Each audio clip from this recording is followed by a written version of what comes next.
最近俄罗斯与乌克兰就北约东扩问题，导致产生了军事冲突。我的这个视频无意对战争的合法性和前因后果做分析，因为类似的视频太多了。我只是基于图形图像方面的技术，对泽连斯基25号是否还在基辅进行分析，如有对错欢迎探讨。我使用的是图像像素色彩侵入法分析。泽连斯基25号已经离开了基辅，这是提前录制的视频。我在第一时间去推特找了最原始的视频，然后找到代码，把视频进行处理。我找到对应的视频其中一个单帧，我用图像软件对视频单帧进行反像素变化，找到皮连区，你看看脑袋跟建筑有像素和色彩连片的地方，说明有像素色彩侵入。没做绿幕，建筑的颜色怎么进入脑袋的？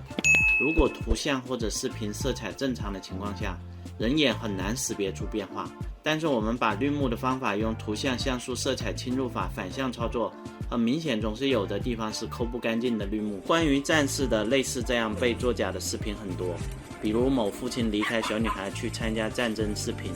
加上字幕被造假成去抗击俄罗斯军队，实际上是去反抗乌克兰政府军。这个视频是乌克兰东部顿涅茨克地区的戈尔洛夫卡市的市长伊万普里霍德科于21日下午20时24分发布在 VK 上的。从他附上的文字介绍来看，就视频中这位正在与女儿挥泪诀别的父亲是来自乌克兰东部地区的亲俄人士，准备把女儿撤离到俄罗斯的安全地区，然后自己留下与乌克兰的入侵者拼命，还有很多我不一一列举了。我专门找到了一个基辅幽灵的传奇飞行员视频，用同样的方法找到换脑袋的证据。自俄乌战争爆发以来，有一个名为基辅幽灵的故事在推特上广为流传。据说在开战后的30小时内，一名乌军飞行员驾驶米格29战斗机击落了6架俄军战机，成为了王牌。基辅幽灵的形象被迅速打造成国家英雄，在互联网上引来了大量支持乌克兰的网友的点赞。然而，目前仍未有证据能够证明基辅幽灵真实存在，很多在网上流传的所谓其身份信息和图片都是修图。另外，我找了一个特效绿幕镜头对我的方法进行佐证。用这个方法，除了可以对是否使用了绿幕特效的视频进行分析判断，也可以对是否进行修图的照片进行分析判断，对使用了绿幕的部位和没使用绿幕的部位进行对比，得到进一步的证明。同样的类似原理，有人工智能反修图算法用光流法进行判断，得出光流场，就知道了图像被拉伸扭曲的过程。其实无论什么图像软件，无非都是通过磨皮、液化、调色，只要掌握了这几个工具，你就能分分钟化腐朽为神奇，成为照片高手。有的修图是很好看，但这也造成了假图泛滥，人们越来越难辨别照片是否经过了修改，尤其是在图像取证中，即使是专业人员也需要复杂的程序才能确认一张照片的真实性。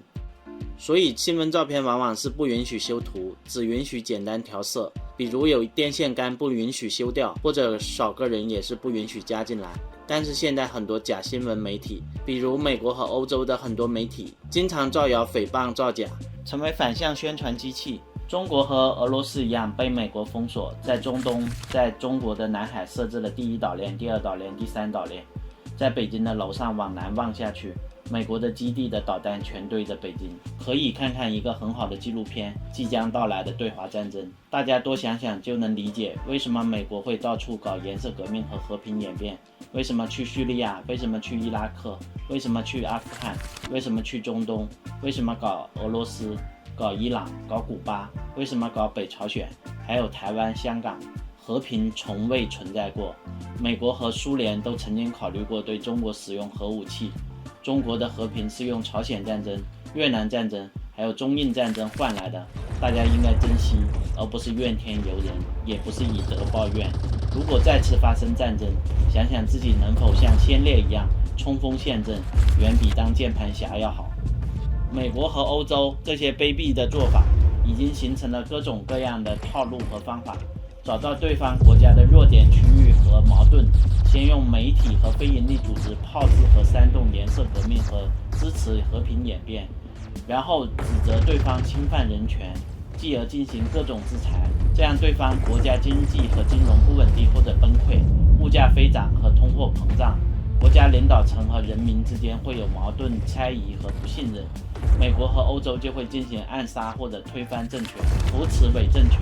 进而颠覆对方国家和奴役人民。